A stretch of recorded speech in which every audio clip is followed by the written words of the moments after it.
জানিয়ে দিব এই মুহূর্তে পাওয়া আমাদের হাতে থাকা সর্বশেষ গুরুত্বপূর্ণ এমআর বাংলা সংবাদ। আওয়ামী লীগের কর্মকাণ্ড নিষিদ্ধে ভারতের উদ্বেগ। জামাতের সাথে এনসিপির দ্বন্দ্ব নাকি রাজনৈতিক কৌশল। সোহরাওয়ার্দী উদ্যানে দুর্বৃত্তের ছুরিকাঘাতে ঢাকা বিশ্ববিদ্যালয়ের শিক্ষার্থী হত্যা। ভারতের পুশ ইনের বিরুদ্ধে শক্ত অবস্থান নিন চরমোনাই ফির। কর্মবিরতি ঘোষণা এবার এনবিআর কর্মকর্তাদের। গর্ত থেকে বেরিয়ে সংস্কারের তালিম দেওয়া হচ্ছে বললেন আমির খসরু। শুনছিলেন সংবাদ শিরোনাম, এখন বিস্তারিত। তবে তার আগে অনুরোধ থাকবে ভিডিওটিতে একটি লাইক এবং কমেন্টস করে জানিয়ে দিন আজকের এই ভিডিও সম্পর্কে আপনার মূল্যবান মতামত। আর অবশ্যই এই ভিডিওটি আপনার ফেসবুক সোশ্যাল মিডিয়ায় শেয়ার দিয়ে ছড়িয়ে দিন আর জানিয়ে দিন আপনি কোথা থেকে বা কোন জেলা থেকে দেখছেন বা শুনছেন। অনুরোধ থাকবে আপনি যদি আমাদের এই চ্যানেলটিতে নতুন হয়ে থাকেন তাহলে অবশ্যই চ্যানেলটিতে সাবস্ক্রাইব করে পরবর্তী আপডেট সংবাদ পেতে চোখ রাখুন আজকের এমআর বাংলা খবরে। বাংলাদেশে রাজনৈতিক দল হিসেবে আওয়ামী লীগের কার্যক্রম নিষিদ্ধ করার ঘটনায় উদ্বেগ প্রকাশ করেছেন ভারত। মঙ্গলবার 13 মে সন্ধ্যায় দিল্লিতে পররাষ্ট্র মন্ত্রণালয়ের সংবাদ সম্মেলনে মুখপাত্র রণধীর জয়সওয়াল একথা জানান। সাংবাদিকদের এক প্রশ্নের জবাবে মুখপাত্র রণধীর জয়সওয়াল বলেন, কোনো উপযুক্ত পদ্ধতি অনুসরণ না করেই আওয়ামী লীগের উপর নিষেধাজ্ঞা আরোপ একটি উদ্বেগজনক ঘটনা। রণবীর জয়সওয়াল বলেন, বাংলাদেশ গণতান্ত্রিক স্বাধীনতা যেভাবে খর্ব করা হচ্ছে এবং রাজনৈতিক পরিসর পলিটিক্যাল স্পেস সংকুচিত হয়ে আসতেছে, তাতে একটি গণতান্ত্রিক দেশ হিসেবে ভারত স্বভাবতই উদ্বিগ্ন বোধ করছে। এক মঞ্চে দাঁড়িয়ে আওয়ামী লীগ নিষিদ্ধের দাবিতে আন্দোলন করলেও দাবি আদায় হওয়ার পরপরই প্রকাশ্যে দ্বন্দ্বে জড়িয়েছে জামাতে ইসলামী ও জাতীয় নাগরিক পার্টি এনসিপি। গণ অভ্যুত্থান পরবর্তী বাংলাদেশ এই দুটি দল হঠাৎ কেন এই দ্বন্দ্বে জড়ালো সেই প্রশ্ন সামনে আসছে। সম্প্রতি এই দ্বন্দ্বের বিষয়টি প্রকাশ্য হয়ে ওঠে অন্তর্বর্তী সরকারের তথ্য উপদেষ্টা মাহফুজ আলমের দুইটি স্ট্যাটাস ঘিরে। ওই দুটি স্ট্যাটাসের মধ্যে একটি স্ট্যাটাস দেওয়ার কয়েক মিনিটের মধ্যে সেটি সরিয়ে ফেললেও অনলাইনে তার স্ক্রিনশট ছড়িয়ে পড়ে। উপদেষ্টা মাহফুজের পোস্টের পর এ নিয়ে এনসিপি ও তাদের ছাত্র সংগঠন বাংলাদেশ গণতান্ত্রিক ছাত্র সংসদের নেতাদের অনেককে এ নিয়ে সামাজিক যোগাযোগ মাধ্যমে পোস্ট দিতে দেখা গেছে। একই সাথে আওয়ামী লীগ নিষিদ্ধের দাবিতে কর্মসূচিতে গোলাম আজমের নামে স্লোগান দেওয়া নিয়ে সমালোচনা করতে দেখা গেছে। একই মঞ্চে আওয়ামী লীগ নিষিদ্ধের দাবিতে আন্দোলন করা দুটি দল হঠাৎ কেন প্রকাশ্যে বিরোধে জড়ালো, কিংবা এটি বিরোধ নাকি রাজনৈতিক কোনো কৌশল, সেসব প্রশ্ন উঠছে। গত বৃহস্পতিবার রাতে আওয়ামী লীগের নিষিদ্ধের দাবিতে এনসিপি নেতা আসনাদ আবদুল্লাহর নেতৃত্বে আন্দোলন শুরু হয় প্রধান উপদেষ্টার বাসভবনের সামনে। ওই রাতেই একে একে আন্দোলনে যোগ হয় ছাত্র শিবির, হেফাজতে ইসলাম, ইসলামী আন্দোলন সহ বেশ কিছু রাজনৈতিক ও ছাত্র সংগঠন। আন্দোলনের পরিসর রাতই বড় হলে গভীর রাতে যোগ দেয় এনসিপির আহ্বায়ক নাহিদ ইসলাম সহ দলটির শীর্ষ নেতারা। এই কর্মসূচিতে জনসমাগম বাড়তে শুরু করলে পরদিন শুক্রবার বিকেলে অবস্থান কর্মসূচির স্থান পরিবর্তন করে শাহবাগে নিয়ে যাওয়া হয়। এনসিসির একজন শীর্ষ নেতা জানান, আওয়ামী লীগ নিষিদ্ধের দাবি জমায়েত কর্মসূচি শাহবাগে স্থানান্তর হওয়ার পর সেখানে ইসলামী ছাত্র শিবির, ইসলামী আন্দোলন সহ বেশ কিছু সংগঠন নেতাকর্মীদের উপস্থিতি বেশি ছিল। এনসিপির ওই নেতা জানান, শাহবাগে জামাতের সাবেক আমির গোলাম আজম সহ বেশ কয়েকজন নেতার নাম ধরে বিতর্কিত কিছু স্লোগান ও জাতীয় সঙ্গীত গাওয়ার সময় বাধা দেওয়ার ঘটনা ঘটে। পরে সেই বিষয়গুলো সামাজিক যোগাযোগ মাধ্যমে ছড়িয়ে পড়ে। ৭১-এর মুক্তিযুদ্ধ নিয়ে আওয়ামী বয়ান থেকে যেমন নিস্তার নাই, একই সাথে সেই সময়ে জামাত নেতৃবৃন্দ ও দলগতভাবে জামাতের যে অবস্থান সেটার স্পষ্ট ব্যাখ্যা আমরা চাই। ঢাকা বিশ্ববিদ্যালয়ের ঢাবি এলাকা সোহরাওয়ার্দী উদ্যানে দুর্বৃত্তের ধারালো অস্ত্রের আঘাতে ঢাকা বিশ্ববিদ্যালয়ের এক শিক্ষার্থী নিহত হয়েছেন। ওই শিক্ষার্থীর নাম শাহরিয়ার আলম সাম্য। মঙ্গলবার 13 মে রাত 12টার দিকে রক্তাক্ত অবস্থায় সাম্যকে ঢাকা মেডিকেল কলেজ হাসপাতালে নেওয়া হলে চিকিৎসক মৃত ঘোষণা করেন। চিকিৎসকের বরাত দিয়ে তার মৃত্যুর বিষয়টি নিশ্চিত করেছেন ঢাকা মেডিকেল পুলিশ ক্যাম্পের ইনচার্জ মোহাম্মদ ফারুক। সাম্য ঢাবি শিক্ষা ও গবেষণা ইনস্টিটিউটের 2018-19 সেশনের শিক্ষার্থী ও স্যার এ.এফ. রহমান হল ছাত্রদলের সাহিত্য ও প্রকাশনা সম্পাদক। ছাত্রদলের একাধিক সূত্রে বিষয়টি নিশ্চিত করেছেন।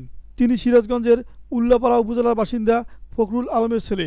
ঢাকা মেডিকেল পুলিশ ক্যাম্পের ইনচার্জ মোহাম্মদ ফারুক জানান, রাতে সহপাঠীরা সাম্যকে রক্তাক্ত অবস্থায় হাসপাতালটির জরুরি বিভাগে নিয়ে যায়। এরপর চিকিৎসক পরীক্ষা নিরীক্ষা করে তাকে মৃত ঘোষণা করেন। তার ডান পায়ে ধারালো অস্ত্রের আঘাত রয়েছে। মরদেহ ময়নাতদন্তের জন্য মর্গে রাখা হয়েছে। জানা গেছে, ঢাবি শিক্ষা ও গবেষণা ইনস্টিটিউটের 2018-19 সেশনের শিক্ষার্থী সাম্য থাকতেন এফ রহমান হলের 222 নম্বর রুমে। রাতে মোটরসাইকেল চালিয়ে ঢাবি সংলগ্ন সোহরাওয়ার্দী উদ্যানে মুক্তমঞ্চের পাশ দিয়ে যাচ্ছিলেন তিনি। এ সময় অন্য একটি বাইকের সঙ্গে ধাক্কা লাগলে উভয়ের মধ্যে কথা কাটাকাটি এবং ধস্তাধস্তি হয়। এক পর্যায়ে সাম্যকে ধারালো অস্ত্র দিয়ে ডান রানে আঘাত করে দুর্বৃত্তরা পালিয়ে যায়। শাহবাগ থানার ভারপ্রাপ্ত কর্মকর্তা ওসি মোহাম্মদ খালিদ মনসুর বলেন, একটি হত্যার ঘটনা ঘটেছে। ইসলামী আন্দোলনের আমির মুফতি সৈয়দ মোহাম্মদ রেজাউল করিম বলেছেন, ভারত বাংলাদেশের বিরুদ্ধে লাগাতার চক্রান্ত করে যাচ্ছে। এখন তারা বছরের পর বছর ধরে ভারতে থাকা মানুষদের ধরে ধরে পুশ ইনের মতো অমানবিক ও কূটনৈতিক শিষ্টাচার বহির্ভূত কাজ শুরু করেছে। বাংলাদেশের পক্ষ থেকে এর শক্ত প্রতিবাদ হতে হবে। শক্ত অবস্থান নিন, এই পুশ ইন বন্ধ করতে হবে। মঙ্গলবার 13ই মে রাজশাহীতে ইসলামী আন্দোলন বাংলাদেশ রাজশাহী জেলা ও মহানগর আয়োজিত এক গণসমাবেশে তিনি একথা বলেন। প্রধান অতিথির বক্তব্যে রেজাউল করিম বলেন, পতিত ফ্যাসিস্ট আওয়ামী লীগ দেশের স্বার্থে কোনো কাজ করেনি। তারা তাদের করা প্রত্যেকটি বৈদেশিক চুক্তি ও বিনিয়োগ চুক্তির পিছনে ব্যক্তিগত স্বার্থ ছিল। তাই পতিত সরকারের শুরু করা কোনো চুক্তি বাস্তবায়ন করা ঠিক হবে না। চট্টগ্রাম বন্দরে কন্টেইনার টার্মিনাল অপারেশন কাজ ডিপি ওয়ার্ল্ডের হাতে ছেড়ে দেওয়ারও যে উদ্যোগ পতিত সরকার নিয়েছিল তা বাতিল করতে হবে। একই সাথে চট্টগ্রাম বন্দরের মতো ভূরাজনৈতিক কৌশলগত গুরুত্বপূর্ণ বন্দর পরিচালনায় বিদেশিদের অন্তর্ভুক্ত করা সমীচীন হবে না। বন্দরকে বিদেশিদের হাতে তুলে দেওয়ার পরিকল্পনা বাদ দিয়ে দেশীয় সংস্থাগুলোকে দক্ষ ও যোগ্য করে তোলার প্রতি নজর দিতে হবে। এনবিআর বিলুপ্তির অধ্যাদেশ বাতিলের দাবিতে আগামী 3 কর্মদিবস কর্মবিরতি পালন করবে প্রতিষ্ঠানটির সব কর্মকর্তা ও কর্মচারী।